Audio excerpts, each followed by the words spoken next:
Bom dia, meu povo, bom dia. Aqui quem vos fala, mais uma vez, seu professor Moca, Moquinha. Vamos finalizar aqui a nossa matéria nessa reta final aqui, né? Vamos falar de relações métricas no triângulo retângulo, né? No último vídeo a gente viu lá sobre relações métricas dentro de um círculo, né? Nós vimos relações em triângulos dentro de uma circunferência e relações métricas, né, com segmentos de reta dentro de uma circunferência. E agora a gente faz também de novo, né, o estudo de relações métricas, porém agora dentro do triângulo retângulo. Tudo bem? Então vamos lá, ligando nossa velha foto, né? Então, ó, relações métricas no triângulo retângulo, né? Ou seja, que relações que a gente pode tirar entre as medidas dos lados de um triângulo, né? Sei lá, altura, qualquer segmento que você faça aí no seu triângulo, né? Nosso foco aqui agora não são os ângulos, tá? São só os comprimentos dos lados aí de qualquer segmento. Então, primeiro, né? Para mim, a primeira que vem é Teorema de Pitágoras, né? Isso aí você já está acostumado, né? Quando você tem um triângulo retângulo, o ângulo de 90 graus, né, tem que ser representado aí por esse quadradinho com pontinho dentro. O lado que está de frente é a hipotenusa, né? Então a hipotenusa vem a ser esse daqui, que mede A. Os outros dois que mede B e C são os catetos. E aí você tem que a hipotenusa ao quadrado é igual a B ao quadrado mais C ao quadrado, certo? Isso aí, então, Pitágoras você já usa aí há muito tempo, né? Só para a gente estar complementando aí. Agora, o que pega mesmo nisso daqui?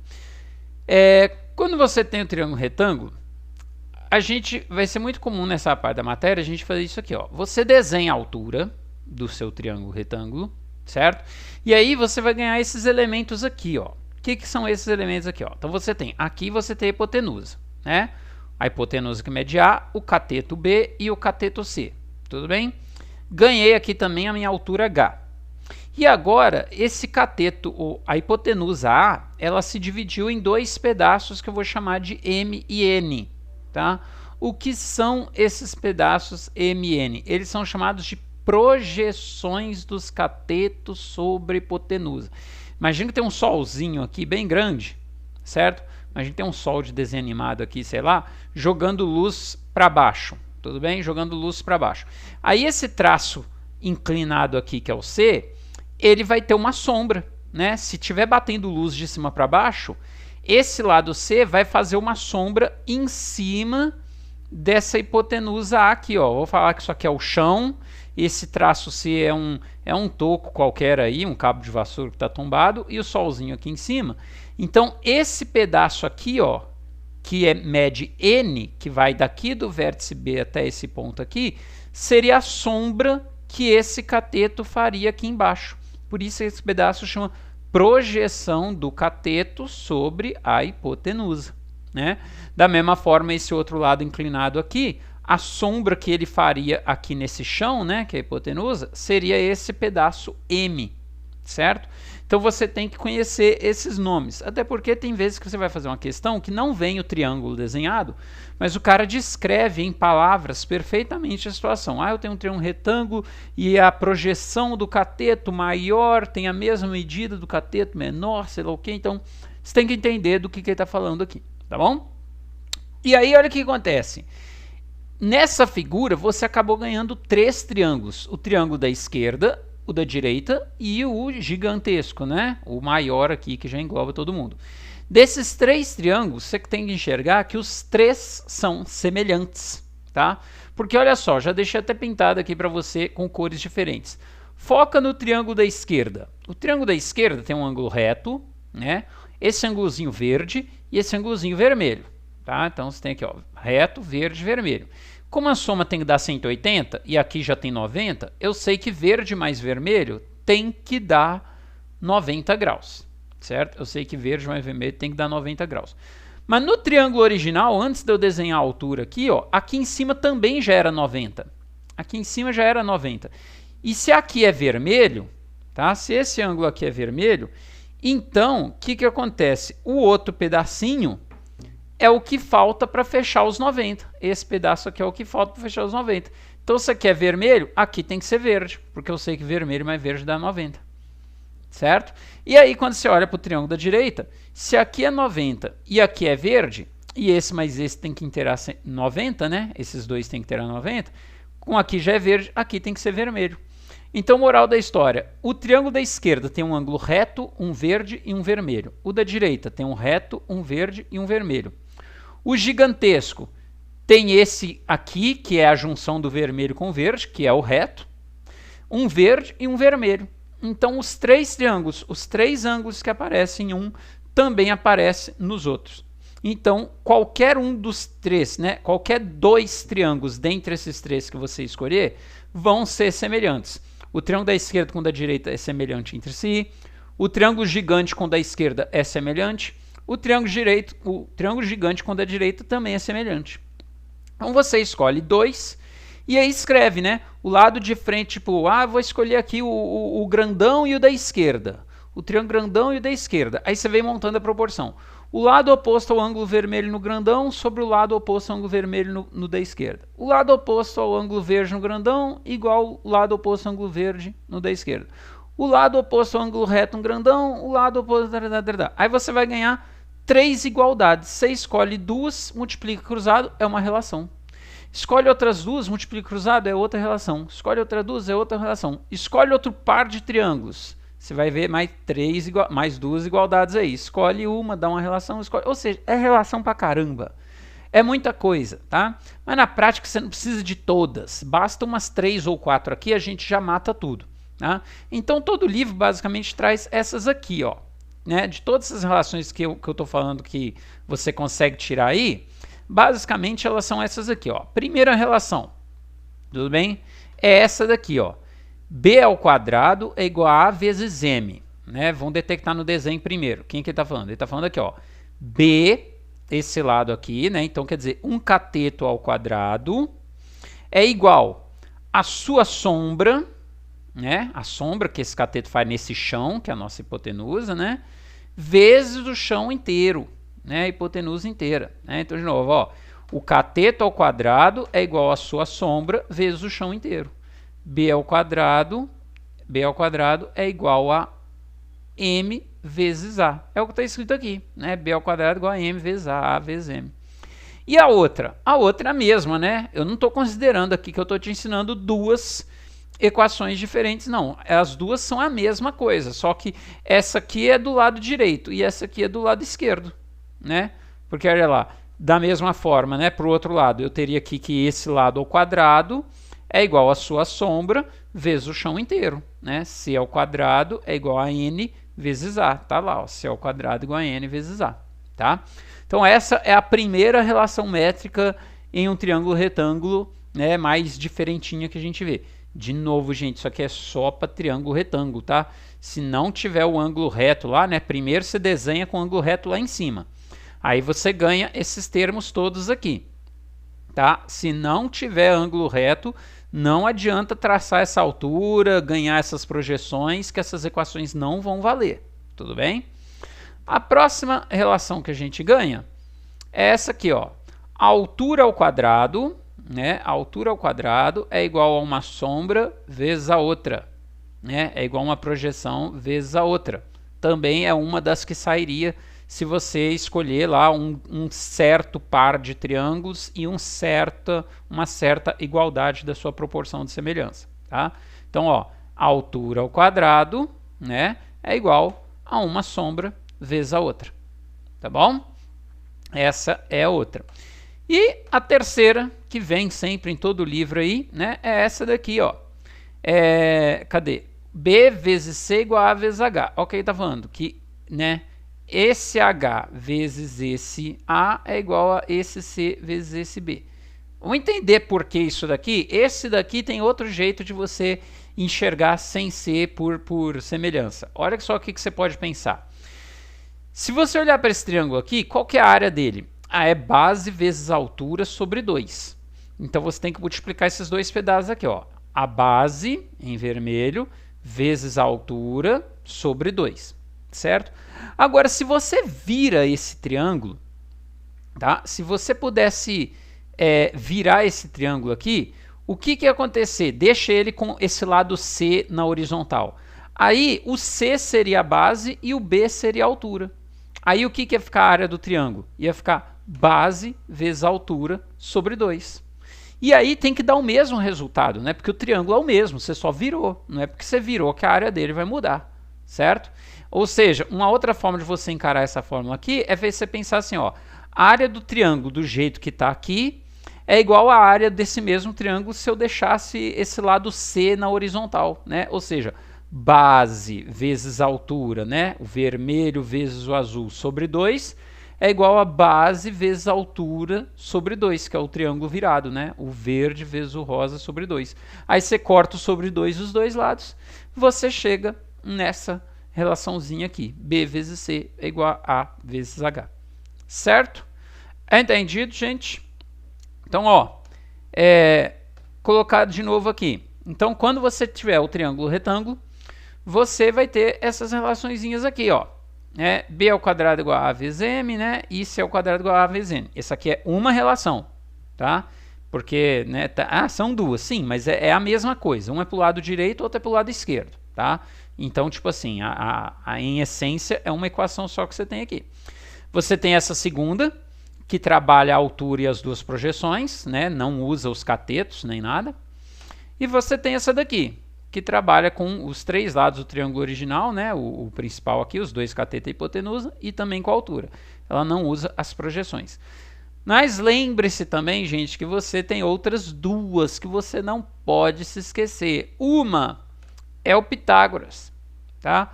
O Pitágoras, cara, é muito importante. Os caras ficam com modinha, vou usar aquela matéria diferente ali, bobagem, tá?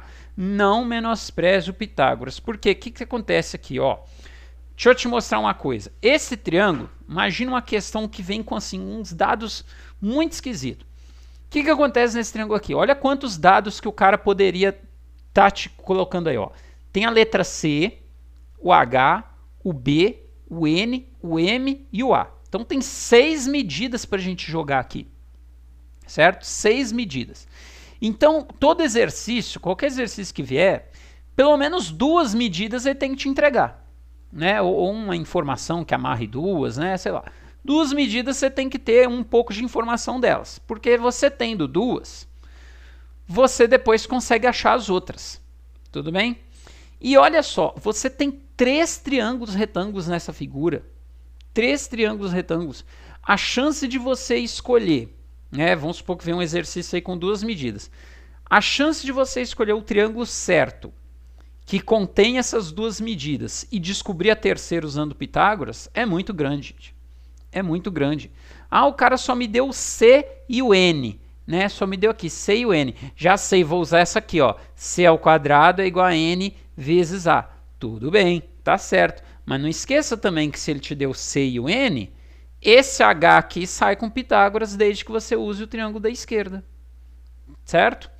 Se de repente você vai ter que escolher o triângulo da direita para fazer um Pitágoras, de repente você vai ter que escolher o triângulo gigante aqui, né, para fazer um Pitágoras, e às vezes realmente nenhum triângulo que você escolha o Pitágoras vai dar certo, você vai ter que recorrer a uma dessas 3 aqui, tá?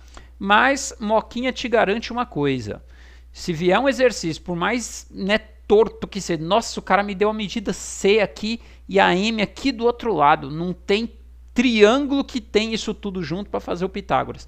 Então, cara, te garanto uma coisa, não tem exercício que você vai ter que fazer assim, ó. Primeiro vou ter que usar essa equação para achar esse lado, depois vou ter que usar essa aqui para achar aqui, depois vou ter que usar essa aqui para achar... Não.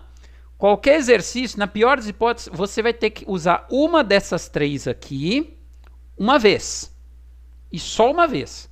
Você vai escolher a que mais, né, se enquadra aí para a sua situação. Quando você usar uma delas, você vai ganhar uma medida nova. Quando você tiver uma medida nova, o exercício já deve ter te dado 2. Aí você ganhou a terceira, você já vai ter 3 medidas, certo? Se você precisou usar uma dessas aqui para ganhar a terceira medida, cara, com certeza as outras que estão faltando dá para sair só com Pitágoras, tá? E aí Pitágoras é uma coisa que você já está mais acostumado, você tem mais certeza, às vezes uma dessas aqui você lembra, mas esqueci se esse aqui multiplica ou soma, sei lá, né? Te garanto, se você usar uma dessas aqui uma vez para achar um lado que realmente não sai com Pitágoras, Os outros lados que faltam, todos vão sair só com Pitágoras. É só você sair escolhendo o triângulo mais ideal, certo? E não esqueça uma também, que é muito importante, parece muito óbvia, muito boba, né? Que é essa daqui, ó. Ó, essa é chique, hein? Olha só. N mais M é igual a A. Esse pedaço mais esse pedaço é igual a esse pedaço todo. Assim, Mock, isso é óbvio, né? Não, cara, tipo assim, isso é óbvio, mas às vezes você usa isso de uma forma que talvez não seja tão óbvia. Às vezes, isso aqui, você usa às vezes sem perceber num exercício o cara fala assim, ó, por exemplo, ele não te fala nenhuma das duas projeções, certo? Mas ele fala que a hipotenusa inteira, por exemplo, é de 12. Aí, vai lá o Zé ou ela fazer a questão e fala assim, ele não me deu nenhuma das projeções, vou chamar uma de N e outra de M. Vou chamar uma de X e outra de Y. Você está gastando 2 letras, certo? Você está gastando 2 letras. Aí depois você vai cair numa equação que não dá certo, não dá para fazer, porque tem 2 letras. Normalmente quando tem 2 letras eu preciso de outra para fazer um sistema. Não, cara, se o cara já está te falando que isso tudo, por exemplo, mede 12, não tem necessidade de você gastar 2 letras. Você chama um pedacinho de X e o outro de 12 menos X. Tá? O ato de fazer isso é porque já está implícito a ideia de que a soma desses 2 pedaços tem que dar o total.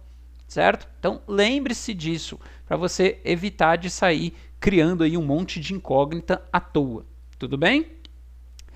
Mas qual que eu chamo de X, qual que eu chamo de 12 menos X? É o de cá ou de lá? Tanto faz, velho. Dependendo da sua escolha, o valor do X vai mudar, de fato. Tá? Mas não vai mudar por exemplo, isso tudo era 12. O certo era aqui valer 2 e aqui valer 10. Se você chamar esse lado aqui de X, seu X vai ser 2. Consequentemente, o outro vai ser 10.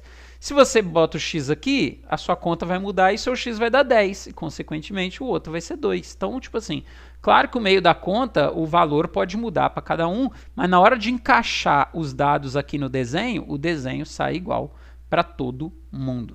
Certo? Beleza, gente?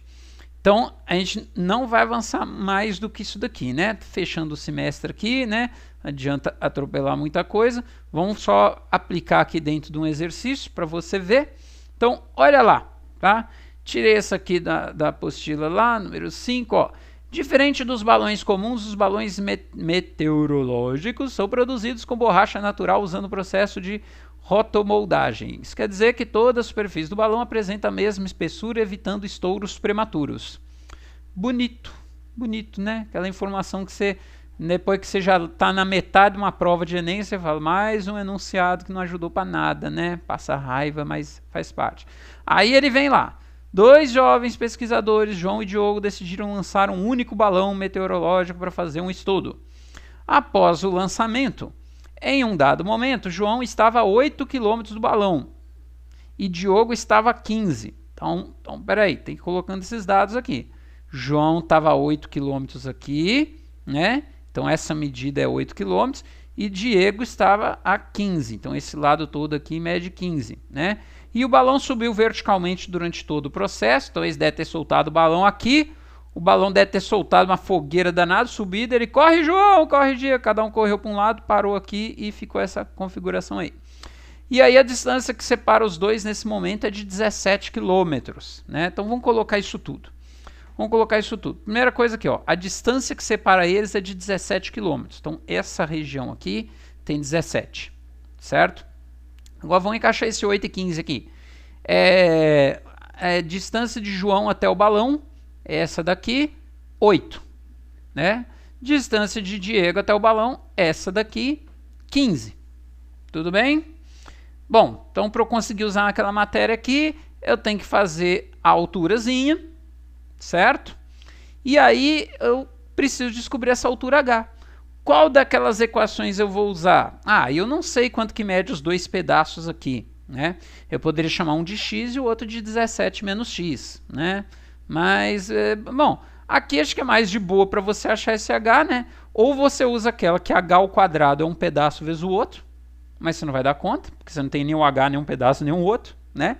Ou você faz aquela lá, base vezes altura, com o triângulo nessa posição, é igual a base vezes altura, com o triângulo na outra posição virado, né? Então é a que eu vou fazer. 17 vezes h, que é o base vezes altura, é igual a 8 vezes 15, que é o base vezes altura, né, sobre 2, né, depois você corta os dois, né, que é virando o triângulo.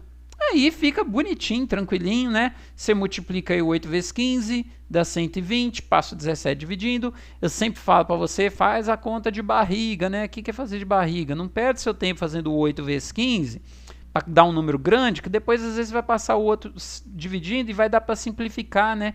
Às vezes seria melhor simplificar alguma coisa. Só que como 17 é primo, né? Não vai simplificar nem com 8 nem com 15.